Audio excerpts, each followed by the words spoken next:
What is up, YouTube? I'm Galdate74 here, bringing you guys Week 5 of PEBA Season 4. This week we were taking on Elliot, aka The One, aka Lord Burmy himself, because he is the commissioner of the entire league this season, and his Frost Cavern Froakies. We are going into this game with a 2-2 record, while he is going into this game with a 4-0 record. Now, to recap what happened last week for you guys, we did defeat Eevee last week with a Bulu that we no longer have on our team. We did make transactions if you skip the end of that video, and we have a semi-Sun team now. So that's going to be interesting. That is effective this week. We are 1-2 against Elliot currently, just, throughout my draft career. We're going to try to get that up to 500 and beat him today. And we're also going to try and be above 500 as if we beat Elliot as well today. But it will be hard because he is undefeated and he has had a great start to this season. He has a pretty interesting team that I'm quite a fan of. Quite a few mons like Mega Beedrills on this team, for example, and a few other awesome picks. So let's go down and break down his team. Elliot has a team this week consisting of Mew, Hydreigon, Terrakion, Mega Beedrill, Moltres, Registeel, Seismitoad, Aromatisse, Boltund, Ursaring, Octillery that can Dynamax, and Meganium. Now expect Elliot to bring consist of Mew, Hydreigon, Terrakion, Moltres, Seismitoad, and Octillery. Registeel is it's either Seismitoad or Registeel for rocks, but otherwise this is pretty clear what 6 he's bringing. He's 100% bringing Octillery because I know he wants to bring that against me, and it can Dynamax, so it can do some work against my team. The biggest threat to my team on his team, 100%, is got to be the Moltres. Moltres is really hard to deal with from an offensive standpoint, at least if it's a defensive Moltres. And its stabs like Flamethrower and Air Slash are really annoying for me, and just its general bulk with boots is going to be really annoying for my offense to try and break down there, and even my defense to a certain extent. Especially if it's sub-roost Moltres, that's going to be so annoying for my team. That's the Moltres. Terrakion, I have no switch into. Offensively, it's not the hardest in the entire world to deal with, but switching into it is just borderline impossible. And then Hydreigon, while I have pretty good ways to deal with it, they're pretty limited. I only have 2 mods on the team this week that can really deal with Hydreigon, so if they go down early, then I could be in some serious problems. Finally, the Mew, I just see it being a really annoying Mew. If it's a Cosmic Power Mew, I could probably just lose the game, but if it's not that bullshit, then I think I'll be okay. By the way, you guys see a bunch of animals on your screen. That's just the nicknames that Elliot has for his mons. They're actually pretty funny and cool, for the most part at least. And yeah, that's basically what I'm expecting out of my opponent. I don't think Aromatisse comes just because of just easy switch-ins from my side. Boltund doesn't have a good matchup. Meganium's got a really bad matchup. And Mega Beedrill, while I do love that mon, I have a Mega Aggron, which is one of the best answers to it in the entire game. So I don't think that thing is going to be coming. But yeah, that is Elliot's team in a nutshell breaking down. My goal this week is to make a Sun team with Hitmonchan. They're all making its debut, and a Venusaur late game. So I'll explain that when I get into the Pokemon a little bit more. But that is Elliot's team. What I'm bringing it to this game consists of Torkoal, Venusaur, Mega Aggron, Mandibuzz, Hitmonchan, and Slowking. So we can start off this week by talking about the Sun Core. We're going to start off with Torkoal. Torkoal is max HP, max defense with the Heat Rock, moves being a Stealth Rock, Lava Plume, a Solar Beam, and Body Press. This is the Sunsetter. If you're going to run a Sun team, you need a Sunsetter somewhere, and this is it. Torkoal's pretty good in this matchup just because my opponent has a lot more physical attackers and special attackers, so Torkoal should be able to take a bunch of hits a little bit more easier in this game. I have Lava Plume, Solar Beam, Body Press, which hits his entire team for neutral or super effective damage, except for the Moltres, which could be a little bit annoying. And I can see Torkoal being a great sack late game just to get Venusaur in, and I could see a bunch of opportunities for that to happen. Maybe see what move Terrakion might lock into, or Hydreigon, and stuff that it's choice that I can see what move they're going to click and stuff like that. And Venusaur in front of Hydreigon and Terrakion isn't the worst thing in the entire world. It really just depends on the set. But yeah, that's why I could see Torkoal being useful in this game, and the Heat Rock just to extend the Sun turns. Next up is going to be Venusaur. Venusaur is pretty standard with a Life Orb and has a modest nature. Moves being Growth, Giga Drain, a Sludge Bomb, and Weather Ball. I know, again, pretty standard, but if my Venusaur gets up to a +2 safely, then Venusaur just wins the game. Because at +2 and in the Sun, Venusaur knocks out every single thing on my opponent's team, barring some wacky EV investment, or some berries, or everything's at full health. Maybe not, but it's going to chunk a big hole in my opponent if I get up to +2 in the Sun with this thing. and it had a really good matchup offensively. That's why I decided to go with this. Plus, I do feel like Auxiliary, Seismitoad, or Registeel is going to come, and those are perfect mons to set up on and just take full advantage of. And I could see myself doing that in late game in the battle. Otherwise, it's just, again, standard Venusaur, and that is going to be it for that mon. Next up is going to be Mega Aggron. This is an offensive Mega Aggron with max HP, max attack, adamant nature, moves being Heavy Slam, Earthquake, Superpower, and Toxic. Wasn't sure what to run in the last move. Toxic was just nice to hit stuff like the Toad, because I can't really hit that too hard. But otherwise, Heavy Slam is really strong. When you invest into it, it's going to do a lot of damage to anything. It does like 40-ish% to a decent amount of HP Moltres, I think that was the roll. I could be wrong. It does over half to a max HP Mew, and even then some defense, so that was pretty insane. And a little bit less than half the Bolton, too, so its resists aren't really that resistant to it. Even Seismitoad takes a decent chunk from Heavy Slam, considering it's a Seismitoad. So, Mega Aggron offensively is really good. It can 1-for-1 basically anything on my opponent's team, because it takes any one hit from Terrakion, any one hit from Hydreigon. I believe it takes any one hit from Moltres, unless it's Specs, though I don't think Moltres is going to be Specs in this game. That's why just Mega Aggron, its natural bulk is really good, and it just shuts down Mega Beedrill completely, which is another good reason to bring it. So that is Mega Aggron. Next up is going to be Manabuzz. This is a very spit-off Manabuzz with boots. Moves being Knockoff, U-Turn, Toxic, and Roost. Could have had Defog, but I really like rocks on their side, and I don't really mind them on my side. They're a little bit annoying for stuff like the Torkoal, but otherwise I think I'll be okay. Knockoff and U-Turn, just general really good utility. I needed to switch into the Mew, the Hydreigon, and Moltres, and this is it. Especially the Mew. Mew could be a little bit scary if you don't bring your Dark type, so here's my Dark type right here. Nice pivot around, just come in, take a hit, U-turn out, or Roost, depending on the scenario. And another switch into Hydreigon. This is my one of two ways to deal with that thing, because that thing is a little bit threatening. This Manabuzz does give Terrakion a little bit of a free switch in, and if I knock off its item, it just gets a Justified boost, which could be scary. But it's, I have U-turn, and if I click U-turn on the right turns, I think I'll be alright. That is Manabuzz. Fifth up and making its season debut is Hitmonchan. This is max attack, adamant nature with the Assault Vest. Moves being Drain Punch, Mach Punch, Throat Chop, and Thunder Punch. I know it's named Tangang, that is from the Owl Season 5, and I know, Shay hates Hitmonchan, but I needed the nickname on the team somewhere. I didn't have a nickname for Hitmonchan yet, so here we go.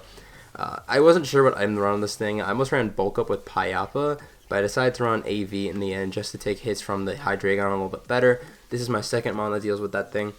I liked Hitmonchan in this game because of the priority it gives me. I almost went with Heliolisk, and if not Heliolisk, Farfetch, just because I wanted to bring my D-Max mon. But Hitmonchan was okay because of the priority it gave me and the fact that I can almost nuke Hydreigon and Terrakion, two mons that I am pretty scared of in this game. And if he does decide to bring Registeel over Seismitoad, I also have Hitmonchan for that too. I know this does give Mew a borderline free switch-in, but I have Manabuzz and Mega Aggron sitting right there. So we'll see how this goes. I'm not sure how much I like it on the team, but it's not the worst matchup in the entire world. Drain Punch and Mach Punch are pretty good in this game.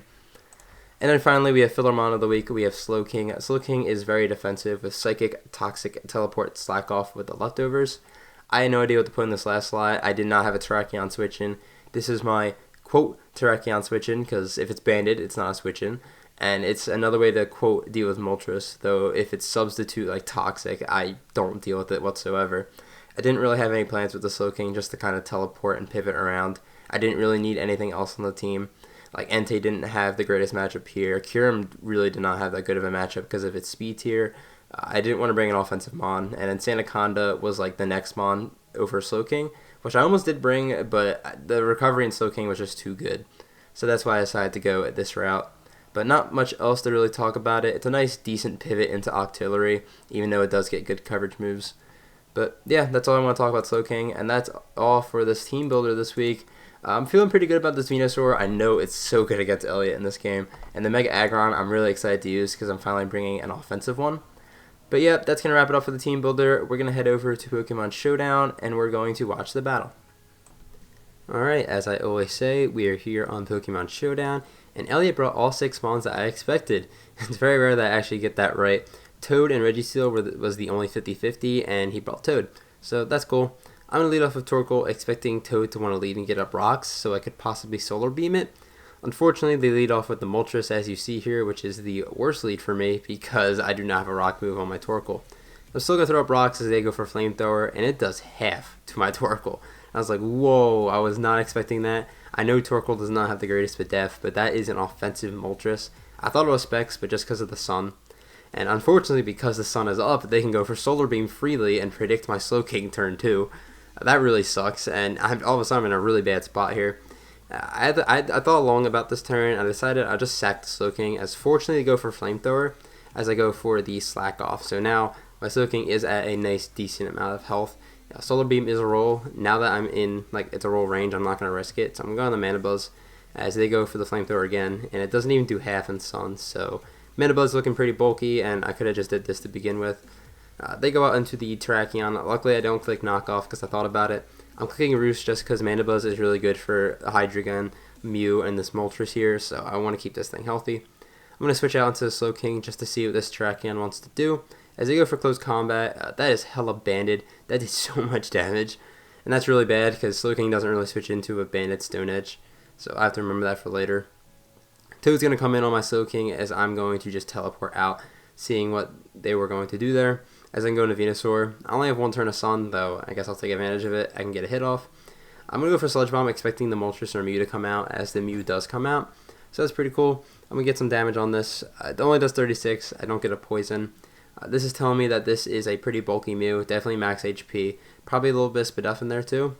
Go on to Mana Buzz just because it's a good switch into Mew as I just click Roost. Just like my Mana Buzz, they want to stay healthy for later on this Mew. They go for Toxic. What I should have done here was probably go for Knockoff or Toxic, but I click U-Turn instead. Not the worst in the world because I can get Mega Aggron in for free, but a Toxic on this would have been really nice, or at least getting rid of the leftovers. They go on the Toad. I predict that and go for Toxic as, Heavy Slam, while it's nice, Toxic's a little bit better on this. Unfortunately, I do miss, which is pretty annoying because I'm going to be forced to click Toxic again on this thing. Gonna give it free rocks without any consequence here as they go for rocks. So again, that's going to suck. I do have Toxic on this as we're going to trade Toxics this turn. I don't really mind my Slowking getting poisoned, and so yeah, we trade here. Not the biggest deal in the world. I'm just going to teleport the following turn as they go for Earthquake, which is good to know that they're a physical Seismitoad, which, Mega Aggron can take a hit from quite fun. I'm going to go to Mana Buzz, and I could click Knockoff. Again, I want to keep this thing healthy. So I'm just going to do some little U-turn teleport shenanigans here, as that's kind of what we're going to be doing here. I'm going to Slowking just to take the, assuming liquidation here, as they actually go for Knockoff. Again, a little bit annoying, but not the end of the world. Knockoff was something I wasn't expecting, but now I know their entire moveset. Once again, I'm just gonna switch out. Actually, no, I slack off. Actually, my bad. I slack off here just because to stay healthy for the Slowking. As Octillery comes out, this would be fine if I wasn't on a timer, but since I'm on a timer, I can't just repeatedly spam slack off to get rid of their Dynamax. As they don't even Dynamax this turn, they just go for the Flamethrower. It doesn't really do too much. It's not Life Orb, so that was kind of interesting. And now they're gonna Dynamax this turn, as I just click the knockoff button just to get rid of whatever item they have. They have an Extra Belt, which, that's a pretty cool item on this. As they go for Max Geyser, it only does 35%, but the problem is that rain is up, so now it's going to do more, plus I'm on a Toxic timer. And I make the tough decision here to actually sack off my Mana Buzz to the Max Geyser from this Octillery, or the Toxic damage at least. And this does suck, because now my Hydreigon answers are very limited. I only have the Hitmonchan left, but I did get rid of most of Octillery's Dynamax turns here. As their last one, they go for Max Geyser again. I believe I just teleport out and I can go out into the Venusaur. So this is fine. Mana Buzz, again, losing that is not that great because now Moltres becomes tricky, Hydreigon's tricky. My Mew answers is Mega Aggron at this point, which I don't think he can touch me. As I go for Giga Drain to get most of my health back, and then, Life Orb. So I'm just chipping down this Mew, forcing Mew to recover each time it comes in, which is really nice. It gives me some free switch-ins to this Mega Aggron, which making it offensive this week was pretty good, because I can just get free switch-ins on this thing, which is really nice. I expect the Toad just to want to come out, so I'm just going to click Heavy Slam this time. It's going to do a decent chunk to this thing, and if Mew were to stay in, it would have taken over half. So I do 31% to the Toad, which is really nice. This next Heavy Slam is going to be a roll to knock it out. I'm going to click Earthquake, it'll do a little bit more. They are faster, and they do basically nothing to me, and I don't kill it, I get like a lower roll, but the Toxic will knock them out. So it's 5-5. I'm not feeling the greatest just because he's got some big threats in the back. He goes into the Octillery. It's not in Heavy Slam or Earthquake range yet, so I'm going to Hitmonchan kind of switch up my switches as they go for the flamethrower. So, you know, the Slow King would have been better, but it's fine. I'm going to click Thunder Punch just to hit the Octillery as the Mew comes in. This Mew has some defense as well, so it's mixed bulk. So that's cool. Slow King, I'm just going to switch in as they're probably going to... Asymptote is gone, nothing on their team is on a timer, so I can click Toxic this turn, as they're going to go into the Hydreigon. And as I say that, I actually click Teleport, and also the recording here just kind of takes a shit, so I do apologize. I thought I clicked Toxic there, but I must not have. I go out into the Hitmonchan, like I said, and now I can click the Drain Punch button just to get a little bit of health back.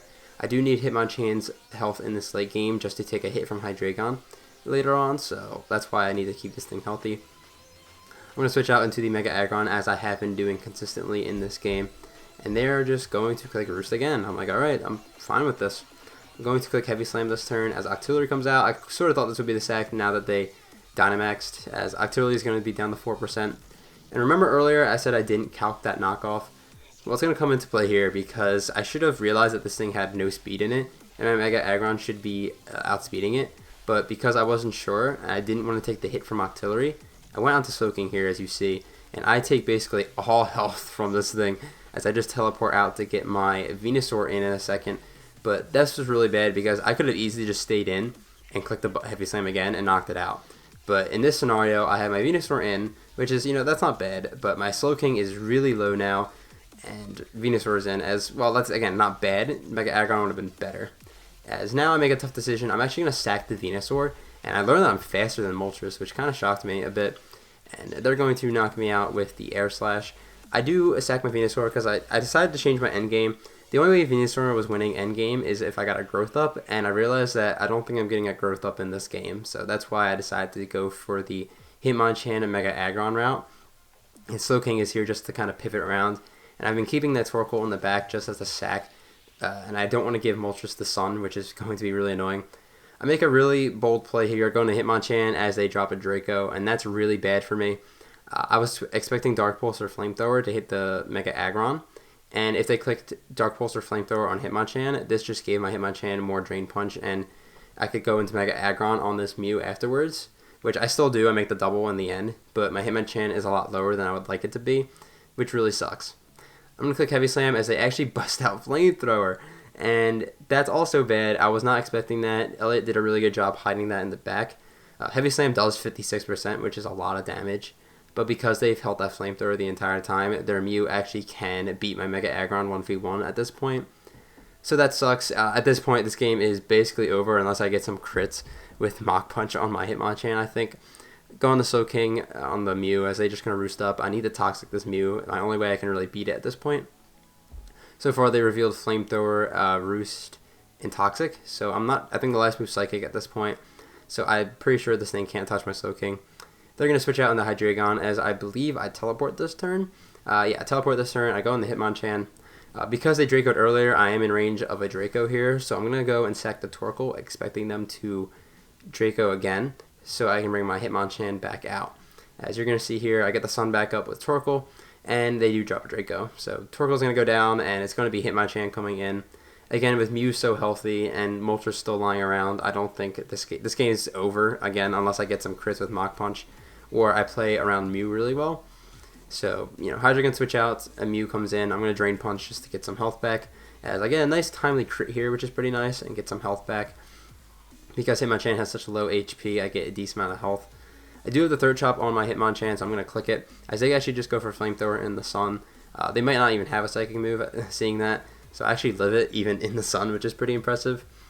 Mach Punch is going to be a roll just because of how bulky Mew is, so I need to go for it, and I do knock out the Mew, so we do get a differential point back, which is pretty nice, but because I am a Heat Rock, and B, I just don't have enough health on my Mons, this Moltres is going to come in and clean up the game, especially if they click Solar Beam here, then it's 100% over, as they just click the Solar Beam, and this game is definitely over.